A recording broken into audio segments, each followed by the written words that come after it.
sixthreezero does offer a motorized bicycle. And we've just gotten into motorized bicycles over the last year. We now offer two models, the Around the Block and the Every Journey, in 250 watt and 500 watt. These are electric motorized bicycles. There are other motorized bicycles that have gas tanks. However, that's not something we believe in, because we believe in bicycles to keep our environment clean and to keep people moving under clean, energy efficient vehicles. Unfortunately, gas and gas powered are going to let off emissions.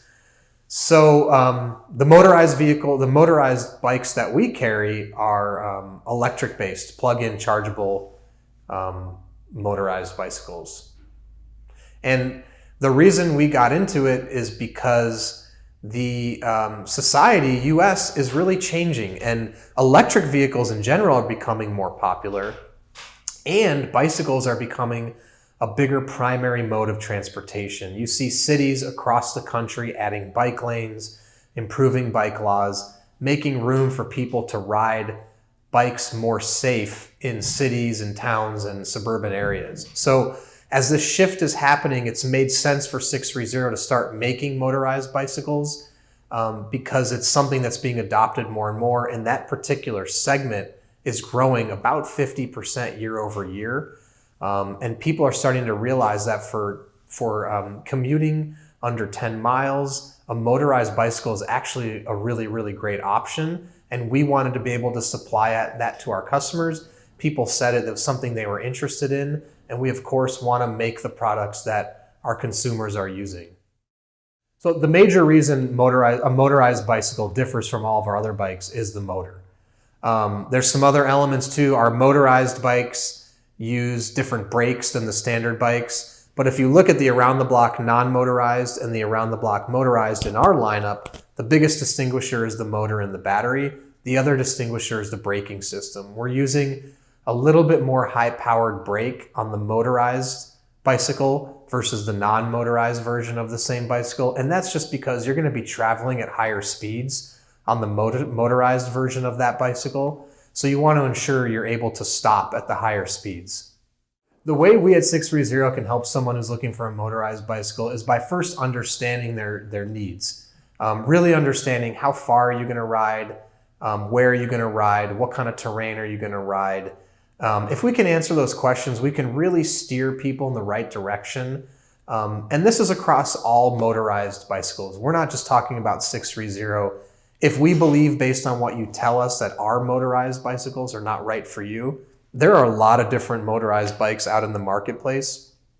I'm personally happy to recommend someone to a product that would fit their needs if we don't have something right for them. My goal is to get riders on our motorized bikes that are best for them. I'm not trying to force a motorized bicycle onto somebody if even having a motor is not right for them. So, number one, we need to understand, are you comfortable on a bicycle? Have you ridden a bicycle in a long time? And if the answers to that are no, jumping into a motorized bicycle is probably not a good idea. I would say maybe get your feet wet riding a bike again. We have a lot of customers that get back into bicycling after having not been on a bike for many, many years, which is part of why I love our brand and what we bring. We make a bike that makes getting back into bicycling easy and simple and fun.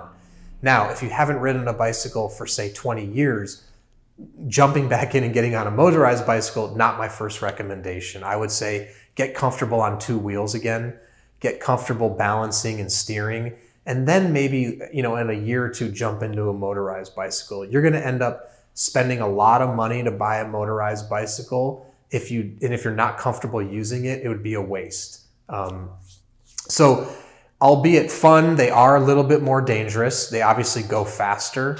So I just would want to understand, how comfortable is the rider with having a throttle? How comfortable is the rider with stopping the throttle? How comfortable is a rider going faster than they would under their own power?